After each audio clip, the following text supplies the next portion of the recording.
YouTube, Instagram, Facebook, wherever this will end up being seen. This is Chosen the Barber of Wahl Legend Grooming Studio in Washington, D.C. And today we have another tutorial for you guys. We have a low drop shadow fade and we have a queen in the chair today. So as you can see, the first initial guideline that we are establishing is our OA at the nape of her neck below the occipital bone.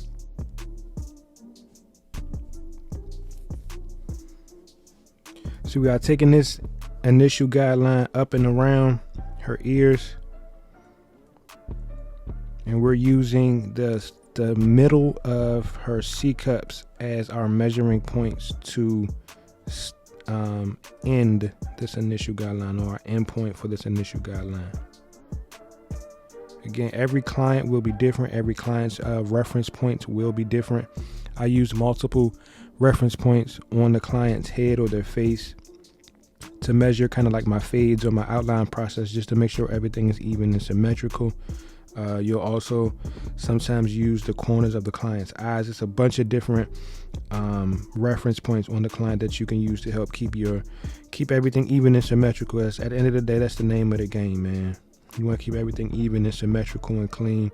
That's how you end up getting the best results. So as you can see, just constantly combing as we're establishing this initial OA guideline.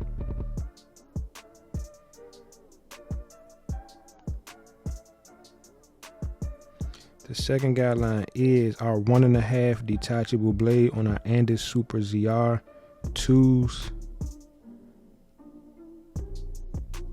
And we are establishing this guideline parallel to the OA guideline, again about 1/2 inch in width.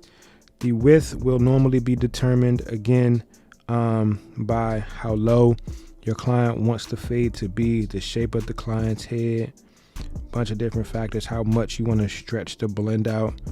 So for this particular client, we do want to keep the blend pretty low, and we also want to keep it pretty soft. So we don't want an aggressive blend. So we just want to keep everything kind of low. We don't really want to stretch it out too tough.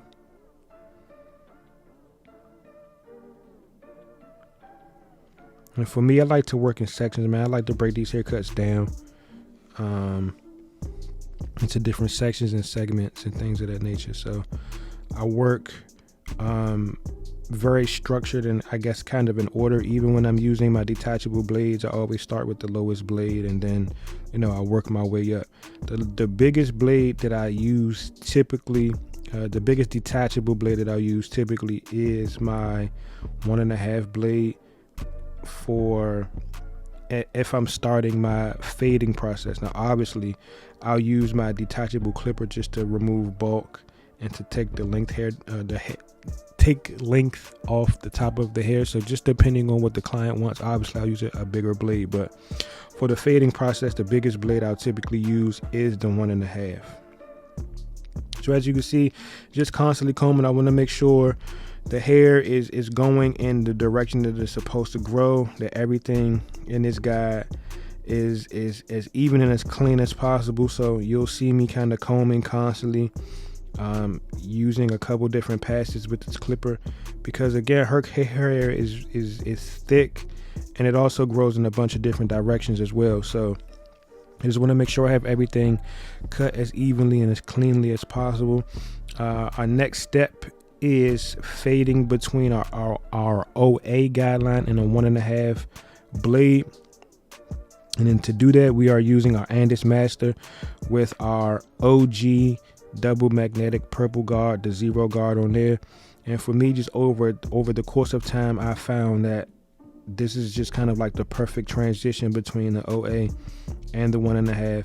Also, as you can see, I'm using strictly the corners of my blade. So as we're initially attacking that guideline, the blade is all the way closed. I'm again just using the corners of my blade, constantly combing, making sure everything is flowing in the direction of growth that it's supposed to go. And then from the clipper being closed, we're going to halfway open it.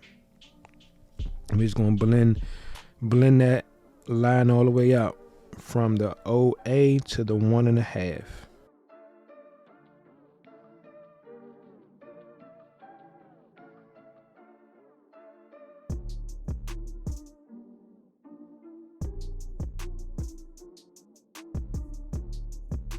And her hair really changes direction at the nape of the neck and also right above her ear. So you'll see me combing in different directions, holding the clipper in different angles. And again, that's necessary in order for you to get the cleanest cut possible, the cleanest fade possible. You're going to want to play with your angles, play with your clipper positioning, constantly comb, constantly brush, because that's what helps the detail.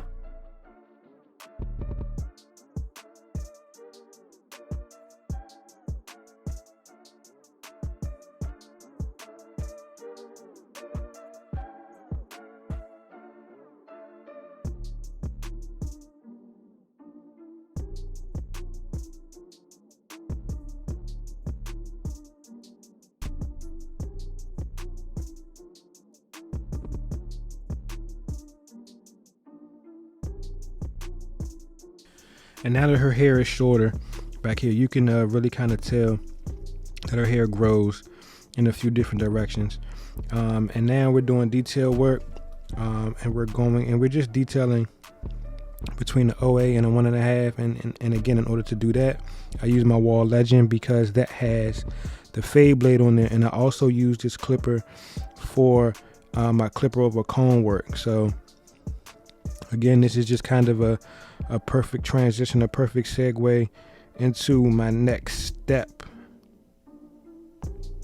which is the reason why I detail the in between the OA and the 1.5. I detail that first with the Wahl Legend, and then onto bulk removal and fading and more detail work with my clipper over comb process.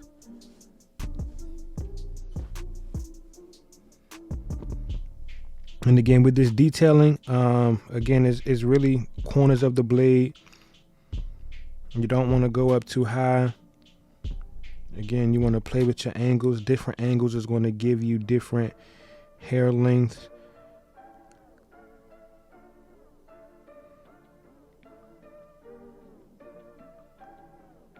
So if the clipper is angled more to the side, or if the clipper blade is angled more to the side, it's more like point cutting, and you'll be removing less length and less bulk, as you can see what I'm doing here. But if I lay the clipper again more flat against the head, I'm cutting more hair off, cutting more length, again just getting more detail.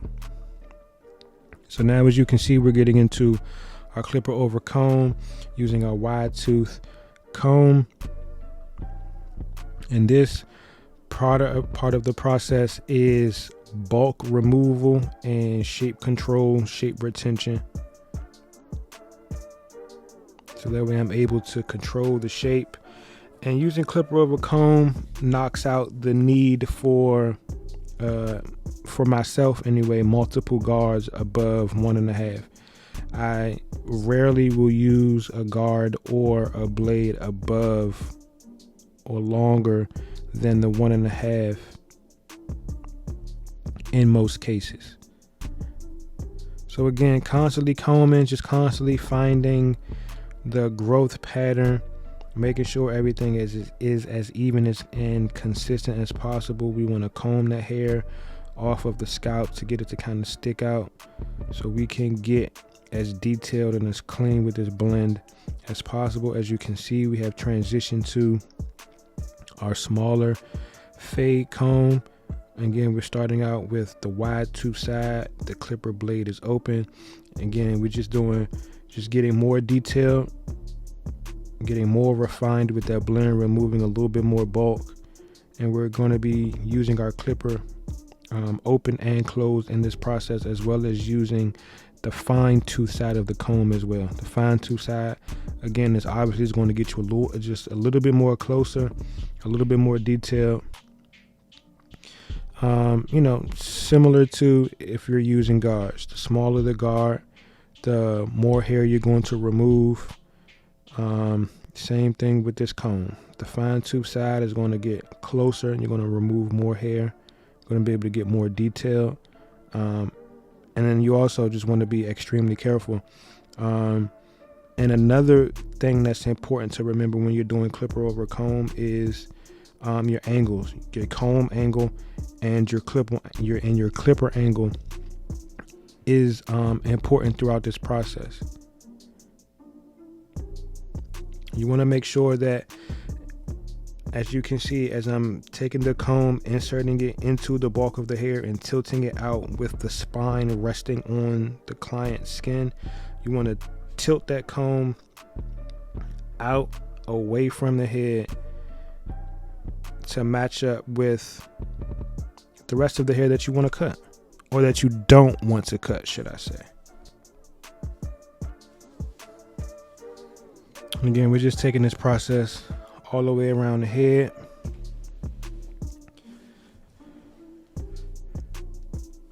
Get in more detail.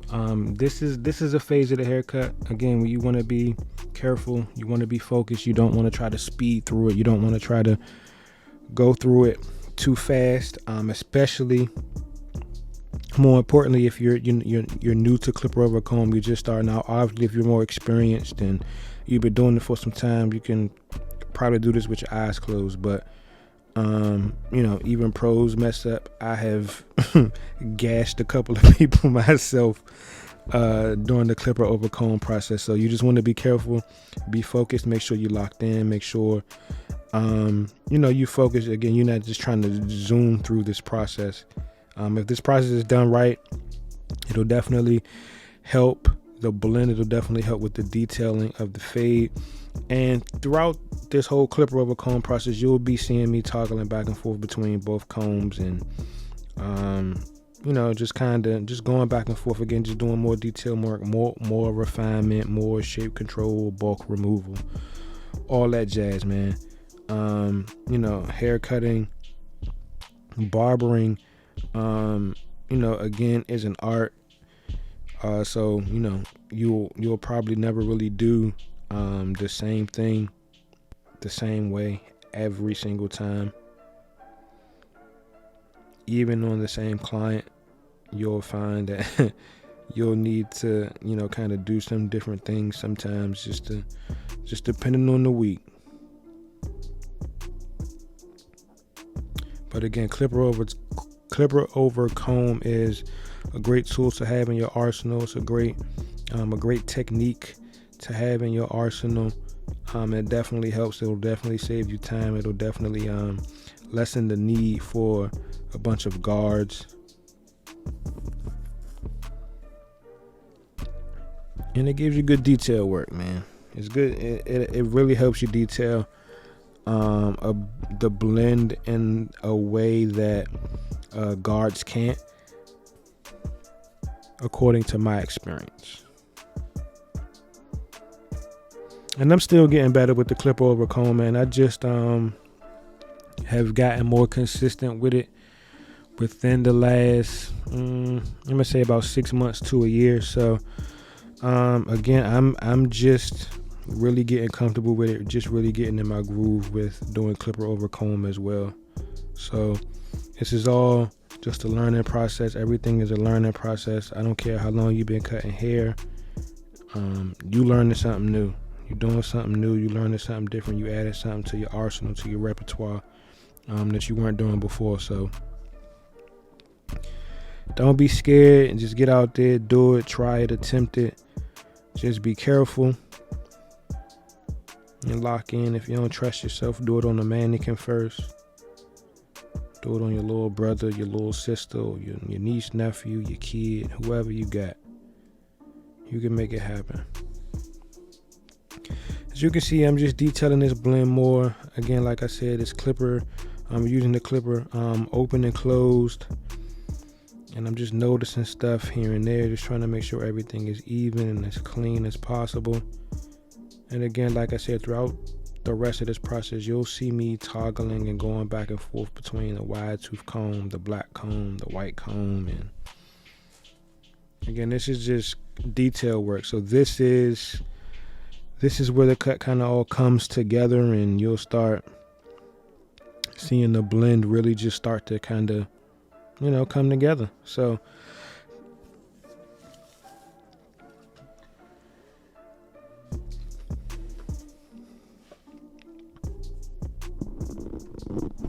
All right, here we just picking her out, and we are detailing the shape of her hair on top, getting that shape together.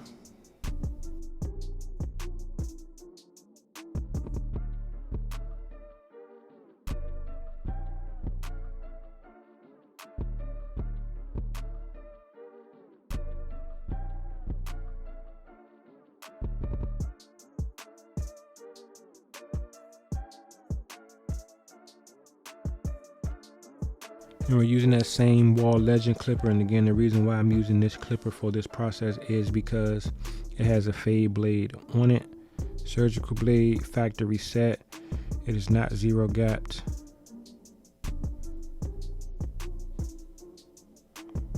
At least I didn't zero gap it. I don't know if Wahl now zero gaps their clippers fresh out of the box. I know a lot of these clipper companies now zero gap their clippers out of the box, but I didn't zero gap it. So this is a factory set clipper.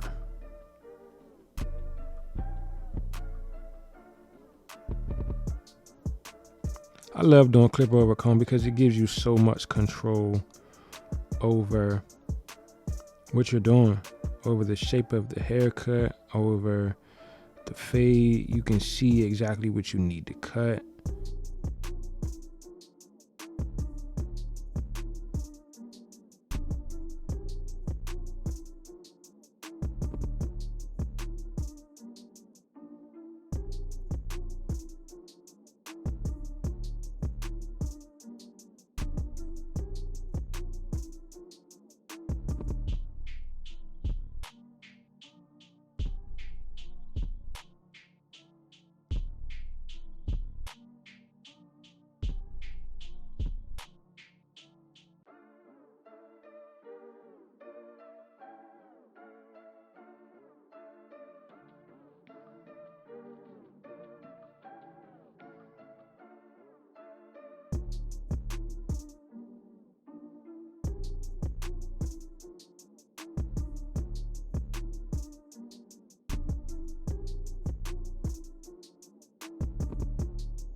Now this is the part of the blend of the process where, again, you want to kind of just be as detailed as possible.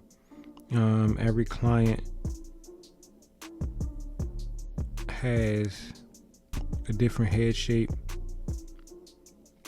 and different kind of indentions and things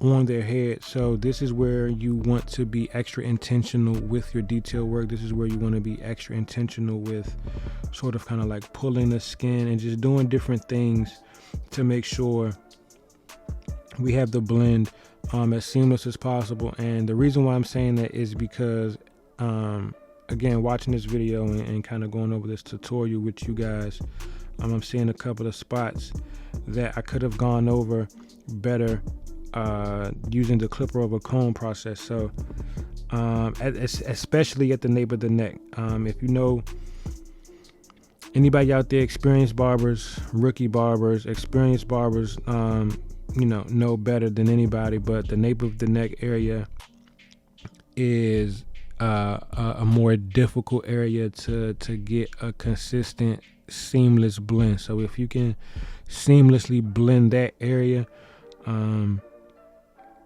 then yeah, you're ahead of the game. So for me, this is just, again, just another opportunity to kind of just see an area in which I can improve on and get that blend just that much better. So Next time she comes, I'm going to be just attentive to the nape of her neck, and just more detail with my clipper over comb process, because I know that clipper over comb, especially right here, there's that dark spot right there. It's like, there's a couple of them, but just more attention to my clipper over comb would have definitely taken care of those couple of spots. So again, use your mirrors, and just stay locked in at all times, man.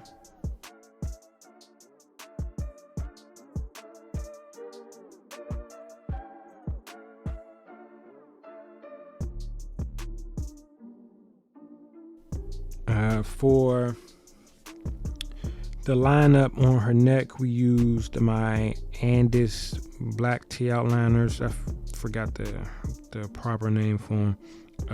But on the C cups or the curves, we switched to our fresh fade trimmers, and that is because these trimmers are not zero gapped. These are factory set. So I use these trimmers again for balding, or again shaping up kids, or in this case the queens, because their skin is slightly more delicate. So I want to be extra sensitive and extra light-handed, should I say. So just to ensure that I'm not causing any skin irritation at all, I already try to be light-handed, but just to take an extra measure, I went with my factory set trimmers. And then also we want to keep this lineup soft as well. We don't want to make it super sharp and super aggressive. We want it to be detailed, but we want it to be soft as well. So that is another reason why for the switch in trimmers.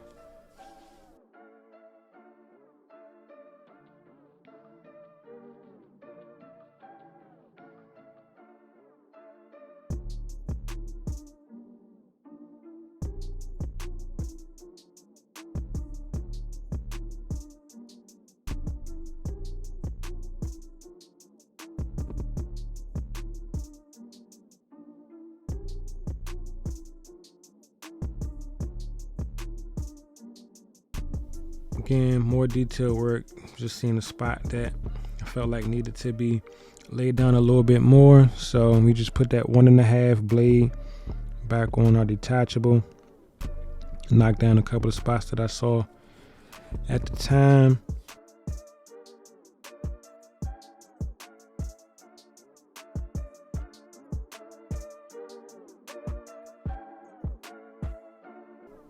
And at this point, the cut is pretty much done. Again, I'm just doing some kind of last minute final detailing and touch up from what I was able to see real time.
So that spot I was talking about, I softened it up a little bit, but you can still see the difference in density. So again, I might end up, I think I'm gonna probably go back to it again, But at any rate, you know, this is just an example of just being more detailed with what you're doing with your blends.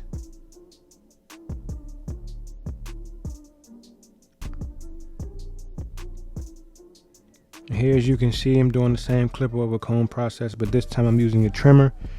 And again, the reason I'm using the trimmer is because the trimmer blade is smaller, more detailed, so it cuts just that much closer, which just helps define the blend that much more. So obviously I seen a couple of spots in real time that I wanted to attack, and that is why I picked up the trimmer. As you can see, we're just doing some final cleanup, some final detail work.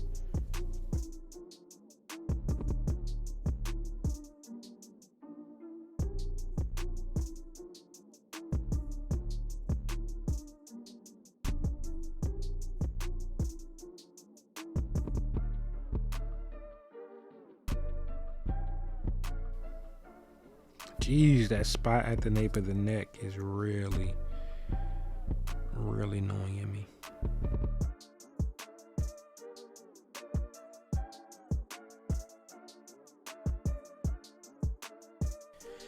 And here we're just applying the razor with the grain. Again, this is just a little bit more detail work. We just want to get those really light hairs away from the line, just to give it a couple more days of wear.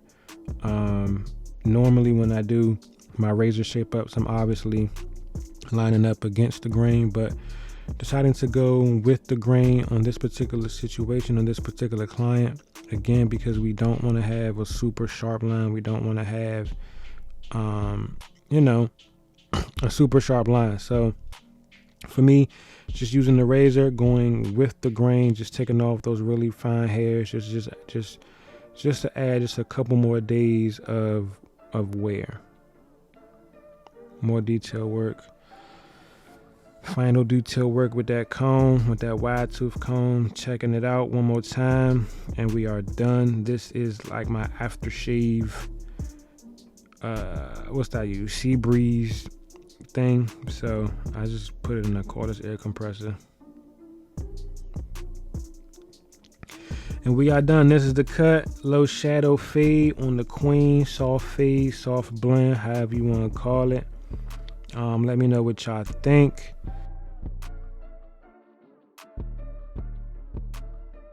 Constructive criticism is always open. Make sure y'all go follow Humble Legend Apparel on Instagram, Humble Legend Grooming Studio. We got a lot of things coming. We got a lot of things in the works. I appreciate you guys. Tap in. I'm out.